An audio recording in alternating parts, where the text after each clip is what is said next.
I would like the court to look into the appropriateness. Mr. Copeland, to my observations around your courtroom, outside your courtroom on breaks, is surrounded by several members of law enforcement with the district attorney's office and prosecutors, potentially other persons. I don't know why a sitting witness under oath is in a room with prosecutors during breaks, mornings, afternoons. It's totally inappropriate. There are people who are in your court's door. There's a double door where the court sits to its right that aligns with the witness chair. And I noticed people standing there in law enforcement while Mr. Copeland is testifying. He's making eye contact with them. I don't know if they're his brother. My point to you is this: what gives anybody the right to surround a witness? He's not in custody, and bring a witness. I'm sure Mr. Copeland didn't say to the prosecutors, I don't know this, Your Honor, so if you think I'm wrong, then just strike it from your memory. But I'm sure he didn't say, hey, you guys want to hang out in this room a little while? So I believe that he is being led on a tether by the prosecutors, and it is coercion. It is inappropriate. And why would anybody not be recording everything he said?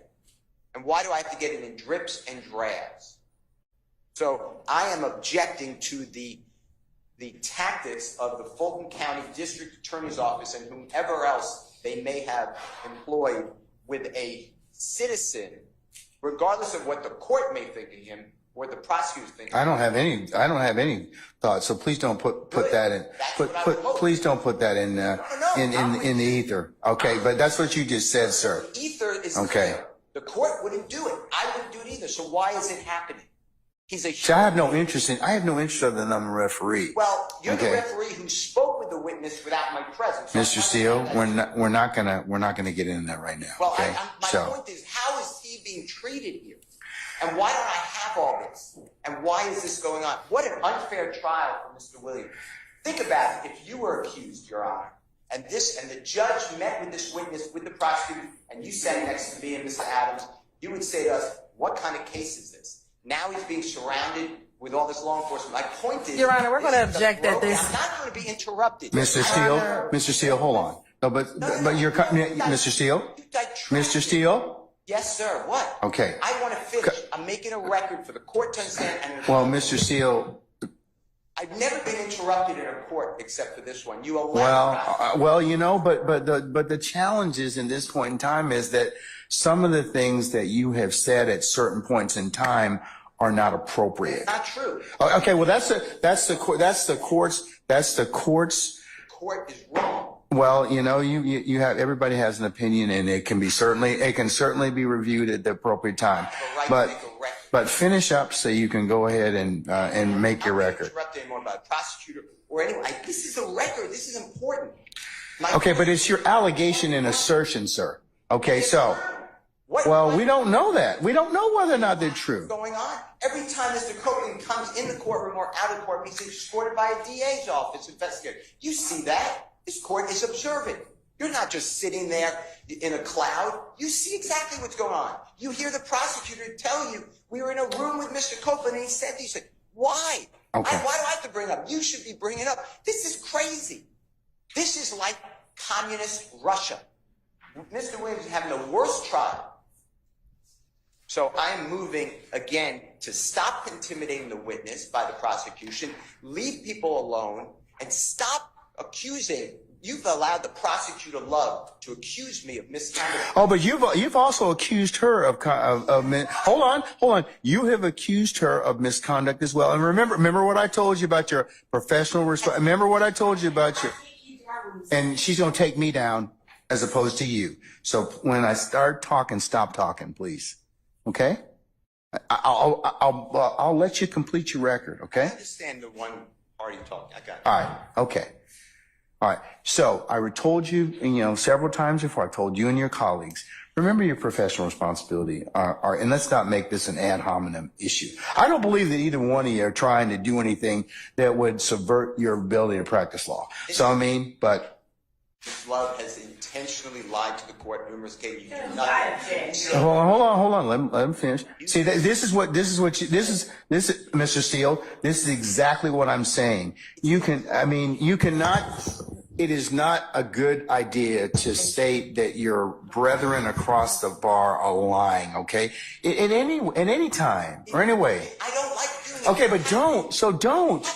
But don't because you don't have any proof.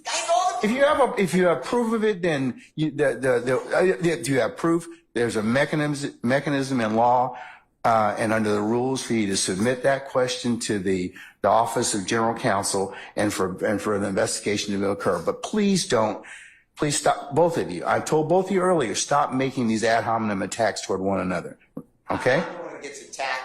You say nothing. Well, okay, but I've said something. You're going back to stuff that's happened in the past. So while I'm trying to deal with things that are current. So I told you all most recently, as of about a week or so ago, to stop all this. Remember I told you the world's watching you? They are. So please don't from this point on, do not accuse each other of anything. If you want to go ahead and do it, there's a proper way to do it, but don't bring it up in front of me. Okay? I'm just making a point that this has been going on and it's abusive. That is my point. That's your assertion, sir, as a lawyer, okay? And maybe your frustration with everything. Like I told you, this trial's gone a long time. There's a lot of wear and tear, but everybody's got to rise above and be a professional advocate. That's what the system demands of you. I'm not worn or torn. I am here to tell the court that from a objective, casual observer, you'd see what's going on here. It's inappropriate. Okay. At the end of the day, I understand your concern that you have now shared with the court. Okay. All right. State, do you want to respond? Your Honor, I just ask that the court strike the portions of Mr. Steele's whatever that was to the court regarding personal and ad hominem attacks on members of the state's team. Ms. Hilton will address the merits of the initial argument that Mr. Steele made. But as to personal attacks on members of the state's team, we'd ask that assertions that specific people have lied, that is disrespectful, that is unprofessional, and not one time has any such statement been made by any member of this team about anyone else. Oh, I think, Ms. Love, in the past, you've made some statements. I have never said anyone lied. You made some statements about Mr. Steele and about, well, just let me finish. I'm not done. All right. And about several others of your colleagues. I mean, and it may have been the heat of discussion and everything else. Like I said earlier, there's enough blame to go around for everybody. All right. So, but can we kind of stop that and draw things kind of forward? I've had 2 or 3 conversations with everyone about their obligations as professional advocates under the rules. Okay. And that while the court certainly agrees that ad hominem attacks are not, they don't make anybody look any good. They really don't.